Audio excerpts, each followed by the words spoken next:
bertumpah dosa. Mereka berebut naik panggung. Mereka berebut bicara setelah daun-daun muda bersimbah darah. Di negeriku terbunuh itu biasa. Di negeriku terbunuh itu biasa. Di negeriku terbunuh itu biasa.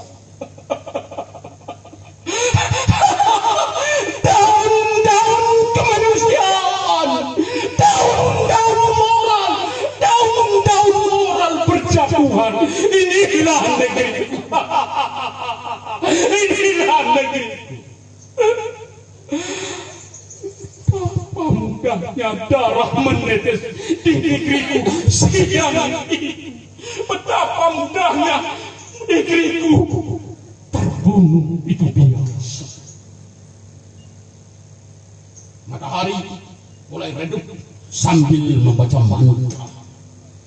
Darah, darah, darah. Daun-daun muda berguguran. Mereka mati tanpa diberi waktu. Untuk sebuah alasan apa? Mereka menumpahkan darah di bumi yang dicinta.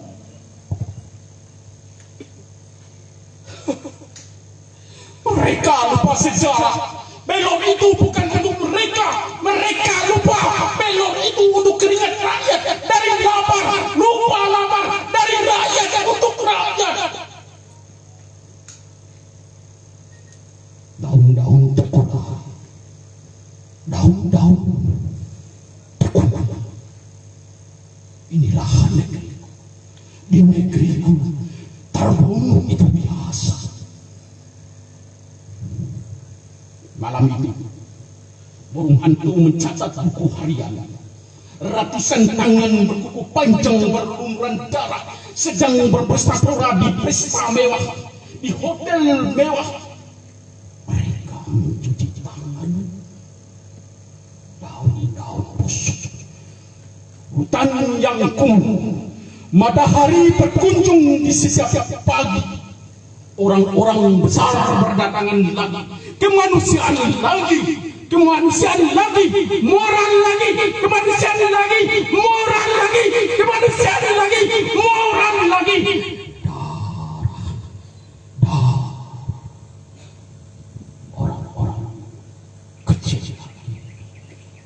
Darah, darah, orang-orang kecil lagi. Di negeriku terbunuh itu biasa. Di negeriku terbunuh itu biasa. Di negeriku lupa. Ya, terima kasih. Wassalamualaikum warahmatullahi wabarakatuh. Assalamualaikum.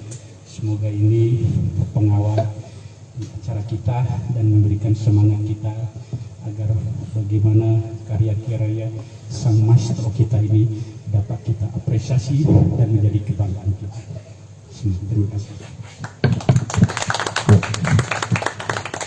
Terima kasih kepada Bang Eka Ilham dengan telah semangat dan membuat kita menjadi energik memulai acara pada pagi hari ini.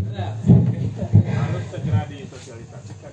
Iya, kita harus buka taman selama mungkin.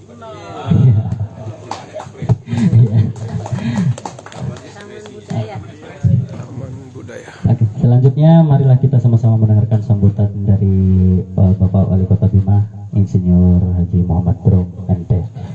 Kepada beliau dipersilakan.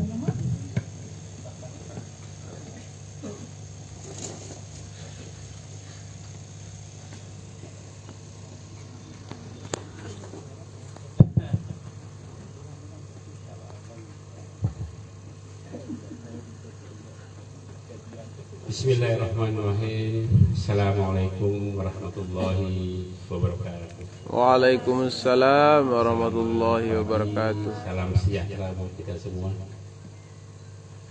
Alhamdulillah, kita panjatkan puji syukur kehadirat Allah Subhanahu wa taala. Kita bisa dipertemukan di suasana yang sangat luar biasa. Dan terus terang jujur, hari ini saya merasa rileks sekali menghadapi suatu acara. Nyaman. Kemudian tak lupa juga kita sampaikan selamat dan salam pada junjungan kita Nabi Muhammad SAW. Allahumma sholli wa sallim Agar alaihi. perjuangan beri dapat sahabat sehingga kita bisa menikmati dan Indonesia. Yang saya hormati, saya berbaik abang, sebenarnya bukan abang, adinda. Saya terpaut sama beliau ini 4 tahun lebih tua. Jadi lebih dulu 4 tahun saya lahir baru pada beliau. Walaupun beliau lebih profesor, saya masih tingkat di bawah. Saya masih Pak Wali. Pak Wali. Beliau wali. Jadi adinda Profesor Wahid, alhamdulillah, serta saya bilang istri, jangan bilang beserta ibu, kalau ibu itu di rumah. Yang saya hormati, ini sang maestro kita, Abang Ridwan. Ridwan. Hadir di tengah-tengah kita. Beliau merupakan suatu penulis yang sudah go internasional dan hadir di tempat kita hari ini. Ya mudah-mudahan tidak kebetulan karena beliau mudik gitu. Jadi ada betul-betul kita manfaatkan di datang sini untuk bagaimana kita melihat ya nanti sang maestro nanti di atas kanvas bersama-sama kita insya Allah. Boleh izin nanti saya nggak dulu lah, kalau lebih dulu lebih mudah kita 2 baris sudah bisa terus oleh beliau. Yang saya banggakan penulis kita Pak Bang Sudirman, alhamdulillah hadir. Kemudian rekan saya Pak Hasim Kasih Bangpol, jadi beliau harus tetap hadir kalau dampingi saya karena beliau itu menjadi intelijen ya. Jadi binnya kota itu adalah beliau. Saya juga pernah menjadi bin ini 7 bulan di provinsi dan ternyata jadi Kasih Bangpol sangat nyaman, rileks. Saya kemana-mana nggak pakai protokoler, jadi kita nyusup-nyusup saja. Cuman bedanya di provinsi itu sekali Yusuf ada 2,5 juta Pak hasil. Rumahnya di kota ini nggak ada. Jadi kalau mau ada Pak Hasim insya Allah. Mudah-mudahan ke depan kita lihat ini prospek. Jadi sebenarnya bin ini intelijen ini seperti kalau mungkin yang sudah penggemar film spy James Bond itu nggak ada serinya. Jadi mereka membelajarkan apa saja itu bisa. Nggak ada seri yang nggak dipertanggungjawabkan.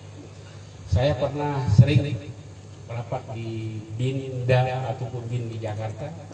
Karena Pak Hasim sudah pernah hadir nggak rapat-rapat di tingkat nasional di BIN? Itu nggak pernah kita cuma nggak hanya isi dapat hadir, nggak pernah tanda tangan kwitansi, tapi kita bawa pulang amplop. Ini saya mengatakan bahwa itu memang ini adalah memang dananya itu adalah unlimited gitu ya, sesuai dengan tentunya memang. Saya selalu mengatakan, apa-apa ini kita bicara, saya selalu mengatakan ketika pertama kali sebagai Kabang Kesbang Polda di Provinsi NTB terjadi polemik di media, Udayana tanda kutip legislatif ya, itu menyerang eksekutif Pak Gunggun, kok insinyur magister teknik masuk di Kesbang Polda.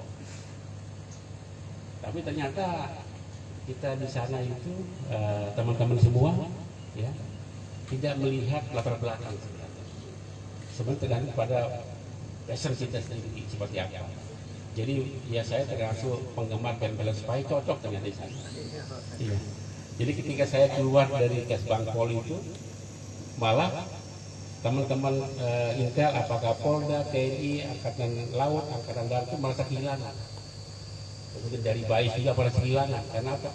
Saya bangun konektivitas, saya bangun komunikasi sehingga alhamdulillah kami bisa selama 7 bulan alhamdulillah tidak ada hal-hal yang istimewa yang terjadi di Provinsi NTB pada saat itu. Inilah saya katakan kepada TAPD, Tim Anggaran dan Pemerintah Daerah Provinsi, Anda ini menuntut saya untuk daerahnya aman, nyaman. tetapi dengan anggaran yang sangat terbatas. Jadi saya bercerita ketika di Surabaya, kebetulan saya kuliah 4 tahun di Surabaya, pasti tadi teman-teman ada di Jogja. Memang salah satu daripada kebutuhan karakter itu adalah kita di perantauan. Saya merasakan. Jadi kalau orang sudah terbiasa di perantauan itu beda. Ya kalau memang dia tubuhnya hanya, mohon maaf, dari daerah terus sampai ke ini agak kurang. Ya punya experience kurang. Jadi cerita sama Abang Beca, saya minta diangkat dari terminal ke rumah kos-kosan, tawar-menawar. Dia lah harga 1.000 perak pada saat itu. Kemudian sang tukang beca ini menjalankan becaknya dengan ugal-ugalan. Udah mengeri kita, jadi akhirnya agak jantungan ya. Madura. Iya, Madura. Saya bilang, Cak, alon-alon Cak. Apa dia jawab? Sampean ini murah jadi selamat. Jadi seperti ini. Jadi ini kita kadang-kadang mau daerah ini aman tapi supporting anggarannya enggak seimbang. Karena konsep daerah itu akan menjadi maju. Salah satu faktor pertama adalah keamanan. Keamanan bagi semua. Saya tidak katakan di sini hanya orang, tapi makhluk hidup yang ada di daerah itu adalah terjamin keamanan. Sehingga apa? Dengan terjamin keamanan, terciptalah kenyamanan. Nah, nyaman bagi penduduknya untuk tinggal di sana, nyaman juga bagi pendatang untuk mengunjungi daerah itu. Inilah yang kadang-kadang kita agak sedikit miss, tapi seperti itulah. Kadang-kadang alhamdulillah ketika itu saya sanggup untuk menaikkan anggaran cukup besar, Pak. 50% daripada sebelumnya, daripada di pihak provinsi. Tapi setelah itu hilang lagi ketika saya di Jati, hilang lagi. Nah, itu kisah-kisah seperti ini. Kemudian ada staf ahli saya, alhamdulillah Pak Soekarno. Saya kaget juga ini namanya Pak Soekarno. Tapi ternyata orang Bima asli sana. Pak Soekarno. Memang banyak teman-teman kita dari Bima banyak pakai nama-nama Jawa. Ada namanya Pak Soeharto juga ada. Itu orang-orang asli. Iparnya Kak Wahid Soeharto. Soeharto. Dobrado. Tapi ada yang jadi teman saya Soeharto orang Tinti. Orang Tinti anaknya Pak Ismail almarhum yang tinggal di Mataram. Baik, teman-teman semua, alhamdulillah suasana yang cukup cair kita dapat di pagi menjelang siang ini, alhamdulillah sangat luar biasa. Dan saya berterima kasih sekali sama Pak Profesor Wahid untuk sehingga bisa diundang di acara yang seperti ini, dan ini merupakan kali kedua saya datang hadir seperti ini. Dan memang tadi yang saya katakan, saya ada mimpi juga, ya. Insya Allah mudah-mudahan ya dijabah oleh Allah SWT akan membuat, mudah-mudahan masih ada anggaran kita 2025 insya Allah. Itu di Serasuba saya membuat alun-alun. Nah, alun-alun, tetapi ada satu panggung untuk ruang untuk ekspresi anak-anak muda kita semua dari segala macam, apakah nanti mau melukis. Tadi Bang Ilham tadi luar biasa, baca puisi, untuk baca puisi, main musik dan segala macam kita di sana. Daripada hari-hari ini di jalanan kan, di jalanan, ya istilahnya kadang-kadang demo hal-hal yang tidak jelas, mohon maaf, ya, nggak pas tempatnya. Kemarin ada demo masalah LPG, Pak. Demonya di Pemkot masalah LPG. Ya kami hanya dengar aja, nggak bisa ngapa-ngapain. Karena kekuasaan LPG gasnya adalah pemerintah pusat. Nggak bisa kita intervensi karena memang yang mengatur regulasi masalah LPG adalah pusat. Nah, kadang-kadang teman-teman ini terlalu pintar. Teman-teman yang demo terlalu pintar sehingga semua isu dijadikan untuk demo. Ada sesuatu hal itu tidak demo. Padahal kalau hearing dulu biar nggak kelihatan pintarnya gitu ya, tanya dulu kira-kira ini domainnya di mana, pas nggak untuk kita. Nah kalau gini, tapi kalau di misalnya sudah ada panggung ekspresi tadi, ya mungkin contoh nggak apa-apa ngomong di sana LPG mahal, wah ini gimana nih pemerintah, ada ya mirip-mirip Pak Ilham tadi lah, membacanya kan sangat luar biasa. Dan saya sangat tersenyum tadi dengan bahasa beliau tadi, dengan isi gitu. Dan saya bercerita pengalaman spiritual. Kebetulan pasca tsunami Aceh, persis yang dikatakan tadi. Jadi apa tadi kalau nggak salah terbunuh hal yang biasa, terbunuh hal yang biasa. Dan memang kan fakta. Saya tahun 2000 berapa ya pasca tsunami. Pasca tsunami saya ada rombongan dakwah ke Aceh untuk membantu saudara muslim kita yang ada di sana yang terkena musibah. Itu di akhir suatu saat karena rambut sudah agak panjang, ini juga agak panjang, mungkin nanti mau lihat di mana tempat potong rambut yang ada di sini di Kota Bima. Jadi saya nggak bisa panjang-panjang. Pergilah ke tempat kita cukur di Aceh.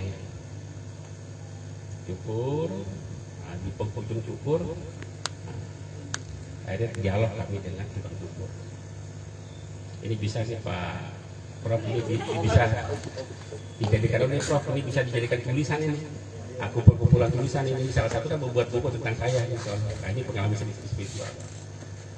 Di ujung penyelesaian cukur tadi, si cukur bertanya, Bapak dari mana? Saya bilang kami dari Lombok. Memang dari Lombok kan, karena kami juga berangkat dari Lombok. Oh ya terima kasih telah berbagi sama kami korban tsunami Aceh. Bapak tahu nggak kenapa kami kena tsunami? Tapi ini pas posisi sudah dijadikan pisau. Nah, ini menajamkan untuk potong-potong ini kan. Saya diam aja, nggak menjawab. Salah jawab kan bahaya di pisau ini pasti lari kemana. Jadi akhirnya dia jawab ini. Kalau bicara maksiat Pak, insya Allah kami ini tidak sedasar kita, tidak sebesar tidak. Kami bisa dikatakan 3 besar nih kalau bicara maksiat, kemaksiatan. Tapi ada di sini sesuatu peristiwa yang terjadi yang tidak ada di Jakarta dan di Medan. Saya diam aja, nggak berani ngomong ini. Ini kan khawatir nih, jangan-jangan ini orang stres kan. Mungkin anak istrinya udah kena tsunami, dia menjadi tukang. Saya diam aja. Akhirnya di sini ternyata itu aja. Terbunuh hal yang biasa. Jadi saya dengar dia itu dikatakan terbunuh hal yang biasa tadi. Di sini Pak, kami ini lihat orang mati itu biasa. Misalnya saya dengan Pak Hasim, dia cerita di sini ada 2 orang tokoh bersaing jadi wali kota atau jadi gubernur, jadi apapun bisa jadi kepala dinas. Itu tiba-tiba di tengah jalan dor ditembak. Tembak misalnya Pak Hasim, saya tembak saingan saya. Mati itu pistol udah biasa. Terus orang-orang masyarakat datang, kenapa dibunuh? Enggak. Jadi hanya kambing hitamnya. Ya bagaimana orang bisa membela diri sudah mati. Ini yang saya katakan tadi, terbunuh hal yang biasa. Dan inilah yang membuat Allah itu murka. Inilah membuat Allah murka sehingga dikirimlah bencana yang maha dahsyat. Saya nambah lagi peristiwa kisah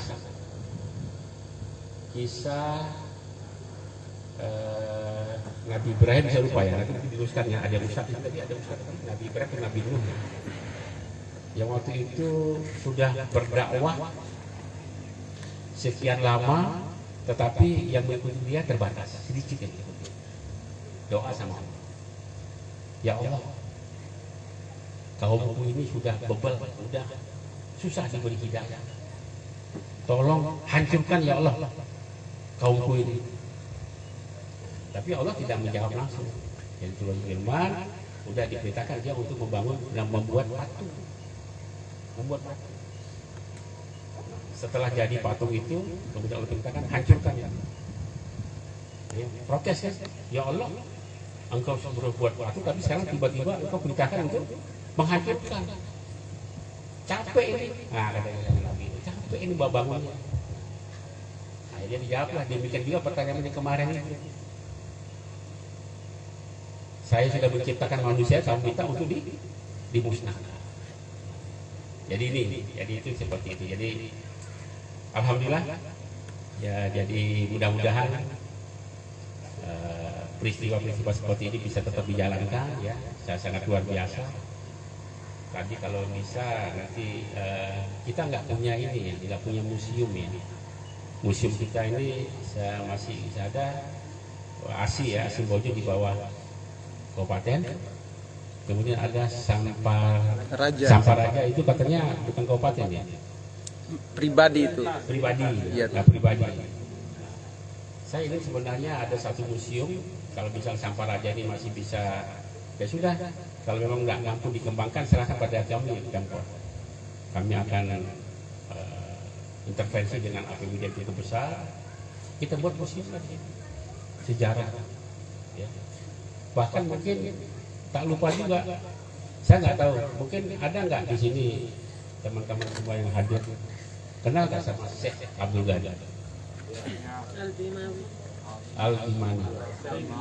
Al-Bimawi. Ya. Tapi kan tidak begitu tinggi. Orang lebih mengenal adalah Kiai Hasyim Asy'ari, pendiri NU, Ahmad Dahlan, pendiri Muhammadiyah. Padahal teman-teman semua selamat datang. Bang, sehat? Alhamdulillah.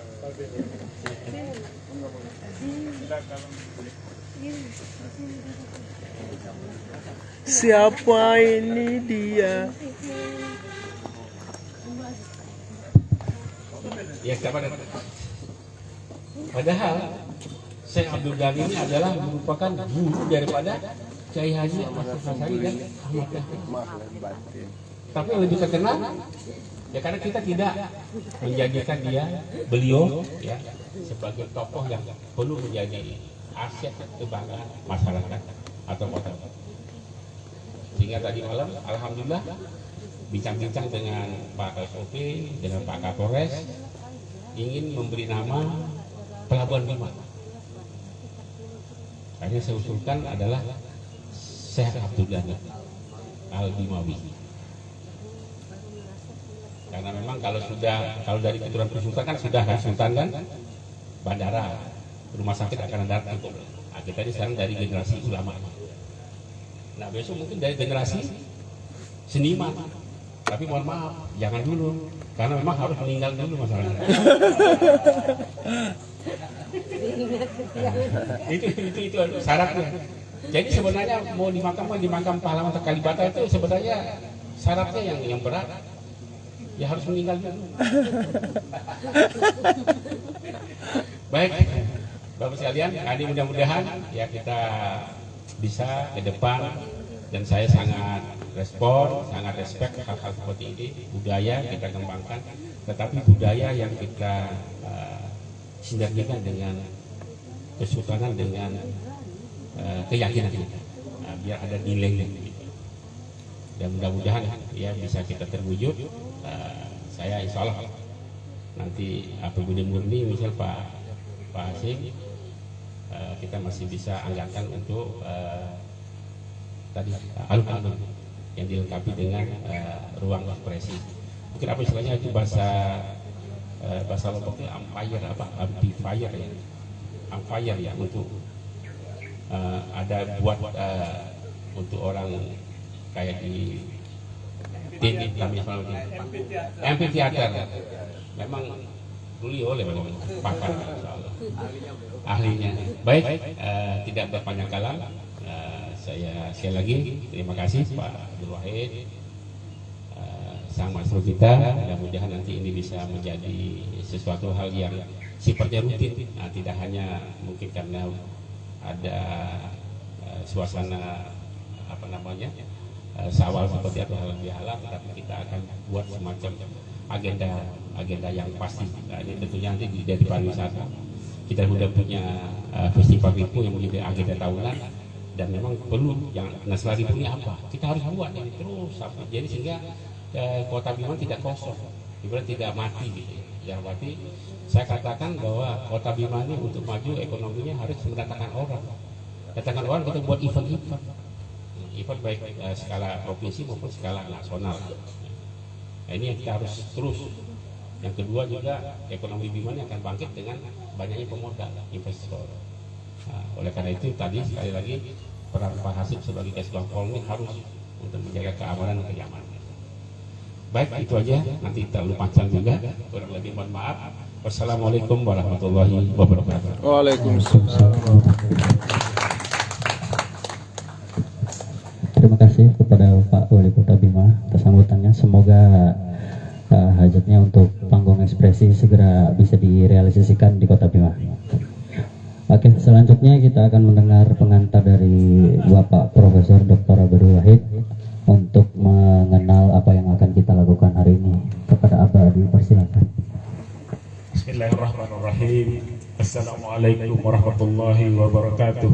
Waalaikumsalam. Alhamdulillahirabbil alamin wassalatu wassalamu ala asyrafil anbiya'i wal mursalin sayyidina wa maulana Muhammadin wa ala alihi wa ashabihi ajmain, amma ba'd.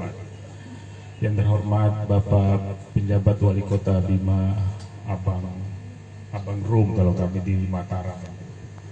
Agak kaku kita kalau bilang Insur Muhammad Rum, tinggal seterusnya. Dari Abang Ridwan Mananti, kemudian Abang Hasib, Bang Tofi ini adalah guru kami semua, baik secara dekat maupun jauh selalu beliau bersapa sebagai guru murid gitu. Pak Soekarno, ada Pak Haris, ada Pak Dirman Maka, ada Pak Eka Ilham yang memang semalam datanglah Pak Eka, kami sudah rindu, gelegar suaranya itu. Ada Landolo Konari, ada ini cendekiawan muda kita ini dari Sie, ada dari Dompu intelektual kita Pak Ilyas Yasin yang bukunya 2 akan segera menyapa kita, dan ya tentu saja akan Ibu Profesor Atum. Atu kalau di belakang Atu bukan Profesor Atum lagi. Iya, dan yang sampingnya selalu seperti pengantin baru terus sama beliau, dan adik-adik seniman kita Gun, dan teman-teman pegiat literasi yang tidak bisa saya sebutkan satu persatu. Alhamdulillah, ini momen terbaik bagi kita untuk pertama-tama saling memaafkan, karena ini juga masih dalam momentum 1 Syawal. Jadi ada saja kita ini berbuat salah, berbuat hilaf, diam-diam kita benci atau dendam sama Pak Wali Kota ini kok lihat sampah ya misalnya, itu juga bentuk dosa guru, meskipun tidak secara langsung. Jadi misalnya kita juga minta maaf kepada beliau atas saling sambil doa, mudah-mudahan beliau kuat untuk tidak tahun depan lagi kita bergerundal seperti itu, diberi kekuatan beliau yang punya amanat itu. Jadi melalui kesempatan ini kita semua mengucapkan minal aidin wal faizin, mudah-mudahan kita termasuk orang-orang yang mendapatkan kemenangan dari Allah Subhanahu wa taala. Nah, kebetulan Bung Ridwan ini udah lama tidak ke Bima, udah 6 tahun mungkin tidak ke Bima itu. Kemudian ada kerinduan beliau untuk datang ke Bima mudik, acara-acara dengan keluarga. Beliau bilang kepada saya di Mataram waktu itu, Bang, jadi kami itu semua kecil, besar, tua, muda itu saling ngebangkan gitu ya. Jadi Bang, kita kayaknya harus lukis-lukis. Nah, akhirnya kami terbayang bagaimana kalau kita semua melukis. Jadi maestronya Abang itu tularkan juga kepada kami. Kami bisa belajar pada momen sekecil apapun gitu ya. Tetapi juga kami bisa ikut taurima, kata orang Bima, taurima, ikut menorehkan goresan-goresan di kanvas itu bersama Abah. Oke, baiklah. Jadi akhirnya kita pikir ada baiknya semua elemen kita ini kan tangan-tangan kecil, ada yang besar tangannya, ada yang punya amanat, yang punya kekuasaan, dan sekarang bagaimana kita campur aduk saja tangan-tangan kita itu, hasil goresan kita itu satu coretan saja atau satu ember cat kita tuangkan bersama di dalam sebuah lukisan. Kebetulan beliau ini adalah maestro pelukis asal Bima yang sudah mendunia. Jadi beliau banyak berbuat untuk kemanusiaan, untuk pendidikan melalui lukisan-lukisan, dan terakhir merembet juga kepada pemberdayaan masyarakat melalui pemberdayaan ekonomi kecil, masyarakat pinggiran, anak-anak yang terlantar, kemudian komponen masyarakat yang merupakan yatim piatu sosial, beliau tangani semua. Ini merupakan hal yang perlu kita pelajari. Nah, nanti pada saatnya Bang Ridwan kita daulat hari ini untuk mengajak kita semua mencoret di kanvas. Jadi kita sudah ada 4 kanvas. Mudah-mudahan ini entah banyak atau sedikit ini kanvas ini, besar atau kecil. Tapi beliau mintanya yang besar. Sampai mau dijahit-jahit itu kanvas, ditambah di satu-satu. Wah, kita nggak kepikiran itu. Yang kecil aja sebesar piring aja kita nggak bisa menuangkannya. Tapi nanti didahului barangkali oleh Pak Wali gitu ya, dan diikuti oleh Bang Tofi, oleh Pak Karno, oleh Pak Hasim, dan kita semua kaum ibu. Coret apa saja nanti di kanvas itu, baik dengan cinta maupun dengan kebencian, dendam dan seterusnya, itu coret aja, lempar atau digores-gores, terserah. Nanti beliaulah maestro kita yang nanti akan menyempurnakan gitu, sehingga nanti sebuah lukisan menjadi sebuah lukisan yang utuh. Nah, lukisan yang utuh itu yang di dalamnya adalah hasil karya kita bersama, itu hasil tangan kita, jiwa kita, hati kita, cinta kita, terutama kepada tanah, air, dan daerah kita ini. Jadi itu hajatnya. Jadi mungkin anda sekalian mau coret tentang sampah, mau coret tentang lautan yang keruh, tentang sungai yang tidak berair lagi, dan seterusnya, itu silakan aja. Nanti biar akan difilosofikan, akan dipikirkan lebih lanjut oleh Pak Wali dan seterusnya. Tapi itulah kira-kira Pak Wali hajatnya Pak Ridwan, hajatnya pada siang hari ini.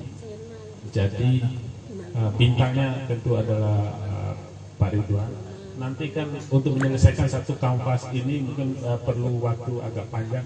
Nanti sembari beliau sibuk sendiri menyelesaikan atau mengamati lukisan kita yang kok merawut harus diperbaiki, maka ya kita mungkin bermusik ria, berpuisi-puisi ria, membaca, ada yang membaca cerpen, ada yang membaca karya-karyanya, sekedar penggalan-penggalan dan seterusnya. Itulah semuanya ini adalah dalam rangka kita untuk menyatu aja sih sebetulnya. Tidak ada lagi sekat seperti ini. Jadi Pak Wali ini nyaman, dan kami juga nyaman sekali berada dengan Pak Wali. Jadi kayaknya bukan Pak Wali kalau memang. Dan memang begitulah. Zaman-zaman dulu interaksi antara penguasa dengan rakyat biasa itu tidak ada sekat-sekat. Mudah-mudahan ini adalah awal yang baik atau situasi yang baik untuk kita, sehingga kita mau kritik aja kepada Pak Wali, kritik aja kepada Pak Hasim dan seterusnya, tanpa harus ada tadi itu harus melalui demo-demo, teriak-teriak, apalagi membakar, apalagi keluar darah gitu. Biarlah nanti darah merah itu nanti diwakili oleh cat merah nanti, begitu kira-kira. Jadi terima kasih sekali Pak Ridwan, di tengah kesibukan dan situasi yang menyertai kesibukan itu sempatkan. Iya, jadi iya barusan cabut. Jadi kira-kira begitu. Bang Tofi. Jadi kita semua nanti ya, ikut rame-rame menuangkan cat bersama Bang Ridwan. Ya. Asal nanti nggak ngecat yang lain-lain. Ya.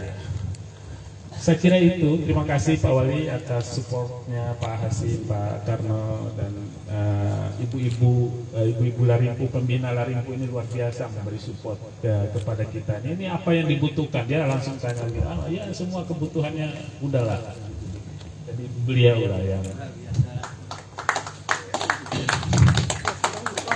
woman behind the gun. Gitu. Kira-kira itu.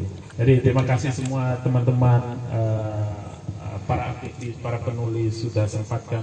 Ini cara kita. Jadi cara bersilaturahmi kita. Mudah-mudahan tahun-tahun depan kita akan kemas sedemikian rupa lagi sehingga ini menjadi cara khas orang Bima, cara alternatif orang Bima untuk bertemu dengan pemimpinnya, bertemu satu sama lain. Saya kira itu. Terima kasih. Billahi taufiq wal hidayah. Wassalamualaikum. Waalaikumsalam warahmatullahi Waalaikumsalam warahmatullahi wabarakatuh. Terima kasih kepada Abah. Selanjutnya sebelum kita membersamai Bang Ridwan, kita akan mendengar sedikit pengantar dari Bang Ridwan. Oke, kepada Bang Ridwan dipersilakan.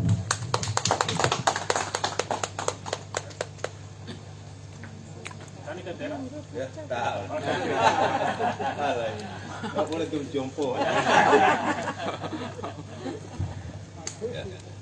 Bismillahirrahmanirrahim. Assalamualaikum warahmatullahi wabarakatuh. Salam. Alhamdulillah, puji syukur kepada Allah Subhanahu wa taala pada pagi jelang siang bisa berjumpa di tempat yang sangat keren. Yang sebetulnya saya kehabisan kata-kata sebetulnya, karena kata-kata itu sudah ada di sekitar sini, sudah ada di kepala kita masing-masing. Itu pertama yang saya hormati abang saya, Abah Wahid. Kita tidak tahu yang mana yang lebih tua, tapi tetap panggil masing-masing manggil abang. Beliau manggil saya abang karena uban saya lebih banyak dan lebih gondrong. Ya. Jadi agak senior. Pak Wali, Pak Rom, saya bangga bisa duduk berdampingan hari ini. Walaupun cuma lihat di TV atau di berita-berita.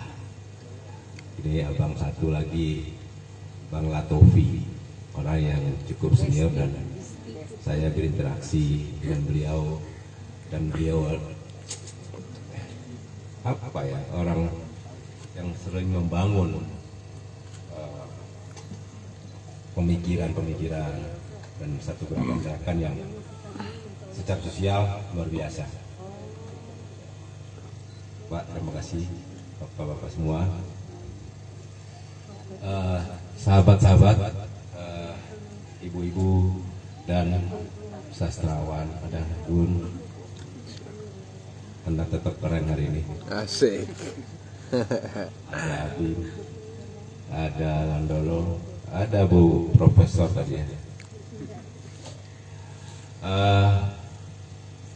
Ini memang hampir tidak ada rencana yang spesial, tapi memang kita jadikan spesial karena momennya momen spesial. Saya sebetulnya kemarin Bang Abah Wahid itu menulis tentang maestro, saya malu sebenarnya karena proses masih panjang banget, karena kita ini masih terus menggali potensi, terus menjadikan karya-karya kita itu agar mampu dinikmati oleh masyarakat.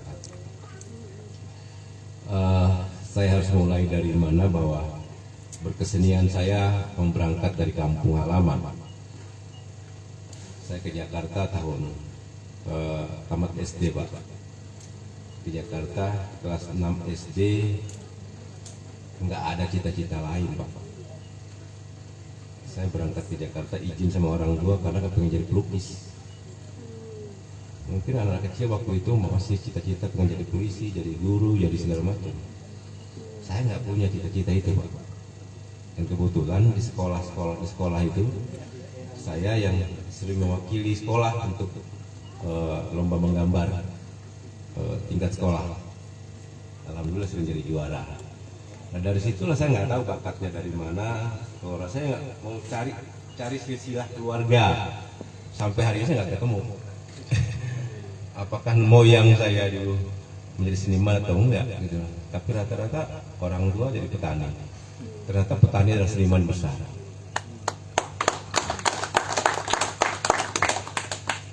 Dan setelah saya baca literasi, hampir semua institusi institusi pendidikan yang dibangun di negara-negara hebat itu, yang membangun adalah para petani. Makanya saya bilang menjadi petani itu keren. Menjadi petani itu adalah cara berbudaya yang terbaik. Nah, kita bicara hari ini bagaimana judul kulturahmi kita jadikan sesuatu. Kulturahmi sebetulnya satu bercandaan buat saya. Sering saya posting menjadi silaturahmi kebudayaan. Ya, yang budaya itu tidak hanya orang yang mengerti budaya, tidak hanya orang yang pelaku budaya, tapi masyarakat umum adalah pelaku. Ini yang perlu kita, saya pikir perlu kita gagas sama Bang Abdul Wahid kemarin itu. Bagaimana satu kegiatan ini kita jadikan momen kulturahmi. Isinya ada beberapa agenda kegiatan tentunya. Saya nggak tahu kalau nanti semuanya mencoret apa yang terjadi nanti. Saya sebetulnya pagi terpaksa harus cabut infus lebih awal. Ini masih bengkak karena memang tadi pagi nggak bisa bangun. Meriang, semalam nggak bisa tidur juga. Istri, anak dan cucu juga ikut. Tapi saya lebih parah tadi pagi. Akhirnya saya panggil dokter rumah untuk infus pagi. Dia pikir saya nggak ada acara. Saya pikir bisa nggak dipercepat. Infus saja bisa dipercepat katanya. Iya, akhirnya diputar lebih cepat lagi Pak. Ya udah, akhirnya belum sampai habis. Tapi karena saya telepon beliau, udah ditunggu sama Pak Wali. Oh udah akhirnya cabut paksa aja. Ya, karena ini bentuk loyalitas kesenian. Saya pikir tidak ada lagi yang tawar menawar itu Pak Wali, bahwa bentuk pertanggungjawaban terhadap dunia kesenian itu sangat yang bisa kita lakukan itu apapun kondisinya, dalam kondisi yang baju ini harus saya ganti lagi karena sudah basah. Ini sudah kesekian, mungkin sudah 2 kali ya saya begini Pak. Dalam hal yang waktu yang harus kita sesuaikan. Dulu di Magelang juga begitu.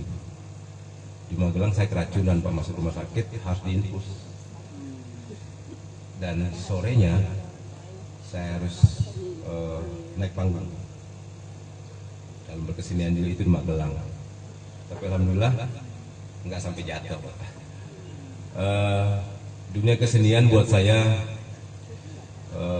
yang sudah berdarah daging. Seperti saya bilang di awal bahwa saya tidak punya cita-cita lain kecuali menjadi pelukis, dan saya buktikan bahwa berkesenian tidak harus dengan pendidikan formal.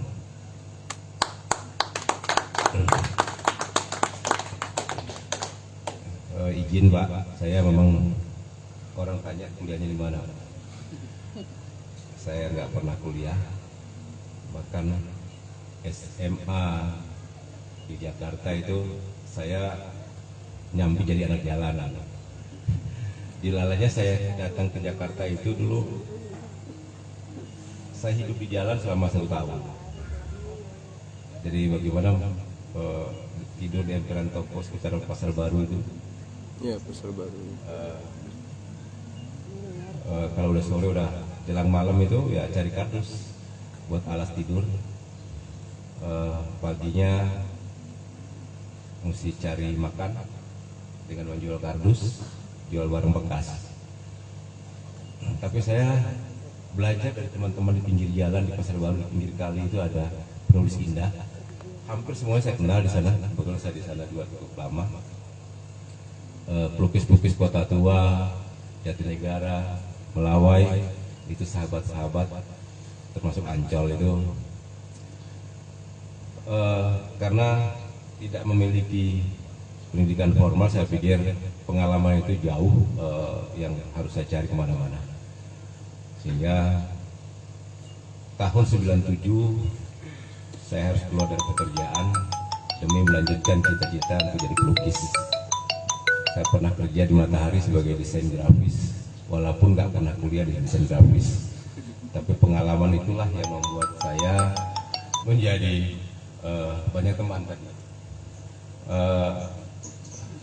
Termasuk juga belajar banyak hal. Akhirnya harus ngalah, harus ada yang dikalahkan tentunya.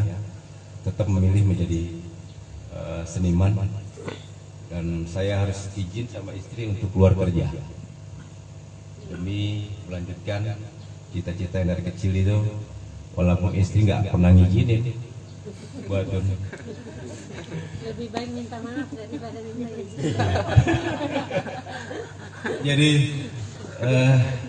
lama sekali gitu saya diizinkan untuk hijrah dalam bahasanya, menjadi orang yang bebas gitu. Walaupun betul-betul ini pengalaman yang tidak mengenakan. Dalam proses setahun 2 tahun itu saya tidak pernah berhenti, untuk tidak pernah keluar kemana-mana, hanya membuat karya saja. Mengumpulkan energinya,